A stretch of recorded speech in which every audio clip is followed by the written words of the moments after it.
개인의 인권 그런 거 필요 없다. 당의 인권 하나만 있으면 된다. 수령의 인권 하나만 있으면 된다. 수령의 인권이 종교하면 당도 종교해지고 인민들이 다 정복해진다. 이런 완전히 사기적인 걸 가지고 계속 반복합니다. 거짓말의 법칙이 있죠. 단순한 메시지를 계속 반복하면은 그게 진실이 되는 겁니다. 반복해야 됩니다. 반복.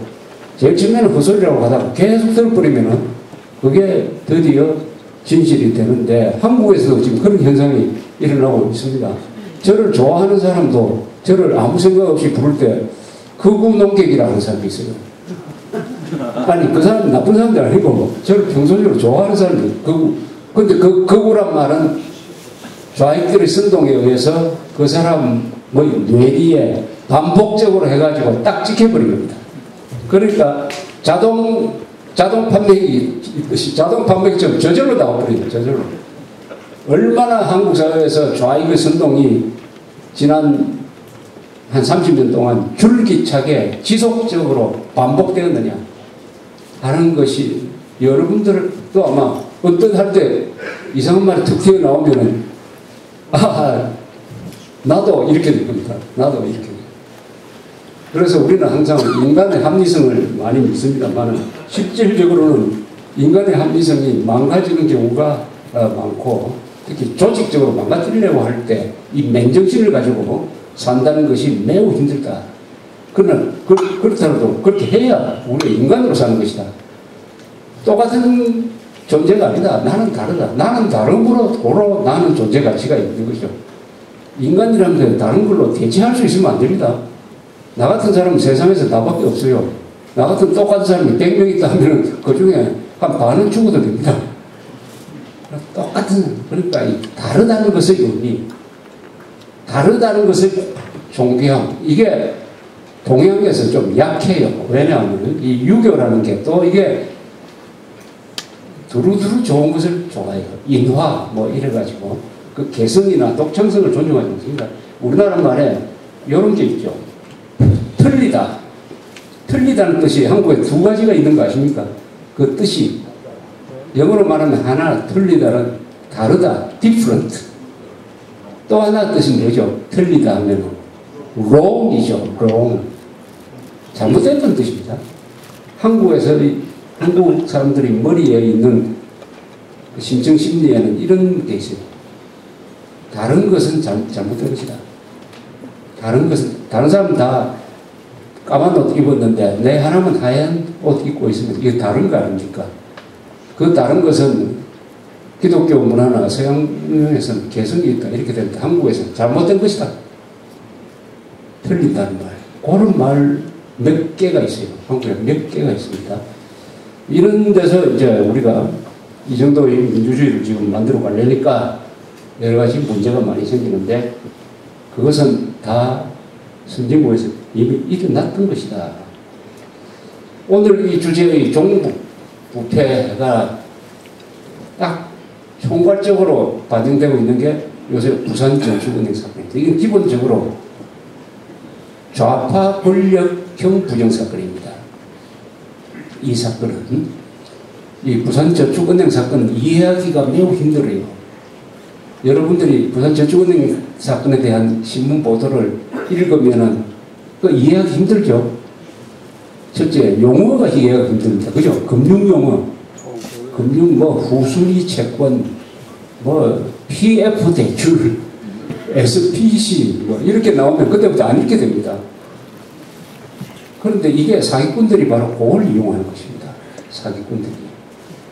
사기의 정확한 의미는 뭡니까? 그것은 말의 의미를 혼란시켜버리는 거예요. 말의 의미를 혼란시키는 게 사기입니다. 사기는 즉, 명사를 정확하게 쓰지 않는 데서부터 사기가 출발하는 것입니다. 사기꾼은 노란 걸 무슨 가지고 와가지고 이게 금이라고 거짓말 하지 않습니까? 그리고 노란 무채를 가지고 와가지고 이걸 금이라고 할 때부터 사기가 출발하는 것이죠. 그래서 명사를 정확하게 쓰지 않으면 그때부터 사기가 끼어버립니다. 그래서 제가 이런 자리에서 항상 강조하는 게 정확한 명사를 써야 된다는 것을 강조하는 이유도 명사가 흐트러져 버리면은 개념이 헝클어져 버리고 그때부터 선과 악이 구별이 안 되고 이렇게 해서 드디어 속게 되는 것입니다. 동양에서 나온 정명사상, 명사를 정확하게 써야 된다. 이게 가버리면은 반드시 사기가 출발한다는 것이 부산저축은행 사건이 아주 좋은 모델이에요. 첫째, 이 거대한 사기판에 저축은행이라는 거대한 몇십조 단위의 사기판의 출발점은 뭐냐? 김대중 정부가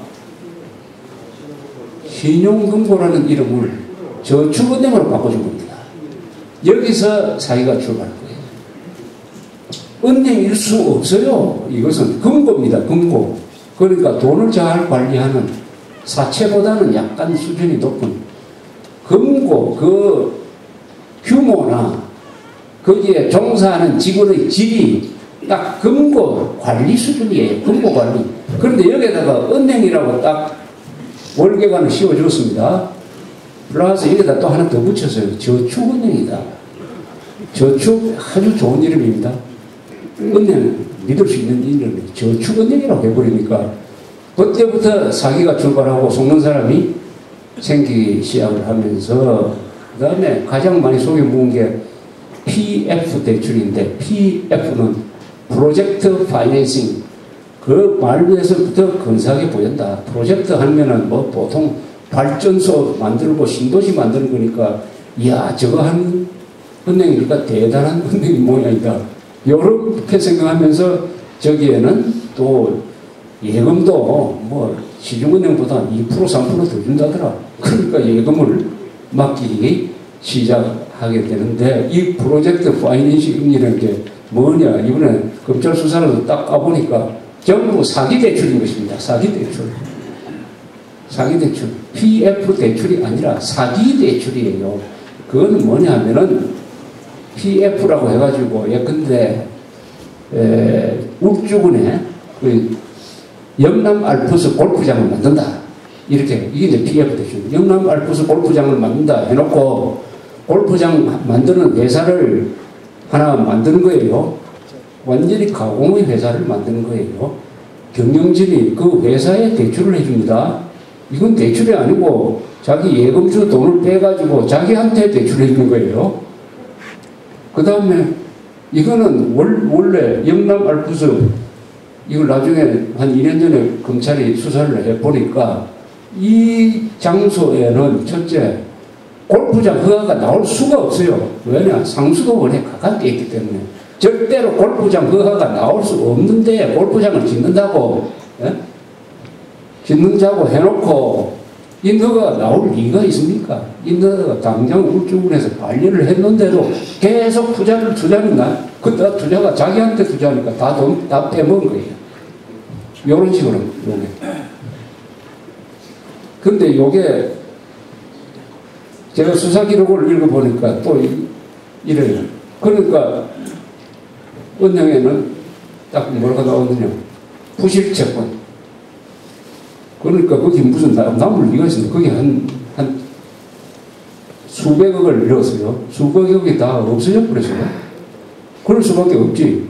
허가도 받지 못했고, 땅은 샀어요. 땅은 샀는데, 허가도 받지 못했는데, 무슨 공사는 무슨 진행입니까? 허가를 받지 못했는데. 그런데 장부상으로는 이게 이제 부실채권이 될 거예요. 부실채권인데, 놀랍게도 2008년에 자산관리공사가 각 저축은행한테 공문을 보냅니다. 여러분들이 가지고 있는 PF 채권 중에서 부실채권은 말하자면 이자 상환이 제대로 안 되는 이자 연체가 3개월 이상 되는 것을 부실채권이라고 하지 않습니까? 그 부실채권이 있으면 신고하세요. 그러면은 자산관리공사가 사준답니다. 이런 공문을 보냅니다. 자산관리공사가 사준대요. 얼마나 좋습니까? 안 그래도 이거 장부상으로는 700억 대출한 걸로 되어 있는데 실제로는 받을 돈이 하나도 없는데 그것을 부실채권이라고 해가지고 자산관리공사가 사준답니다. 사준다고 해놓고 또 뭐라고 했는지 아십니까? 회계법인에 대한 실사는 생략하고 장부가액으로 기준내줘서 사준다 이렇게 됐어요. 그래서 장부가액으로 얼마 사주냐? 이런 거는 보통 10%입니다. 10%. 여러분 부실 채권 10% 이거 85%로 사줬어요. 85%. 그런데 이것은 우선 PF 대출이 아니라 사기 대출이기 때문에 자산관리공사가 사줄 수 있는 자격 요건에 해당되지가 않아요. 않았는데 현장 조사를 안 하니까 장부가만 믿고 하니까 그래서 전국적으로 집어넣은 돈이 5조입니다. 5조. 여러분 5조 조 단위 같으면 이제 이때부터 감이 안 생기니까 그러니까 꼭 요 수치를 하나 기억하십시오. 조가 얼마나 큰 돈이라는 거. 1억 들이면 좋은 집 지을 수 있습니다. 그렇죠? 1억짜리 집 만 채 짓는 겁니다. 1조가. 실감나시죠? 1억짜리 건축비가 1억짜리 되는 집을 만 채 지을 수 있는 돈이 1조입니다. 1조. 그럼 만 채 지으면 보통 한 3만, 4만 살겠죠. 즉 신도시 하나를 지을 수 있는 게 1조입니다. 신도시. 그 5배 되는 돈이 사기 대출로 인한 부실에 돈이 들어갔다 이 말입니다. 여러분들의 돈이. 근데 이게 보도가 될 때는 공적 작업이다. 뭐 환매 조건부 공사체 발행 뭐 이런 식으로 나오니까 막 머리가 아파가지고 이게 사기당하는 건지도 모르고 멍하게 있었다. 그래서 그래도 검찰이 이번에는 그래도 깨어있는 게 검찰이에요. 검찰. 이번 이 사건에서는 검찰이 그래도 끈질기게 수사를 해서 이걸 밝혀냈어요.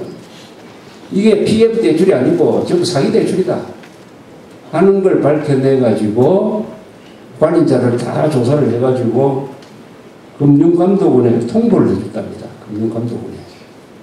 금융감독원이 와서 실사를 해주시오. 금융감독원에서 부산저축은행에 검사하러 온 사람이 이모 부국장인데 이자는 오랫동안 부산저축은행으로부터 뇌물 받던 혐의가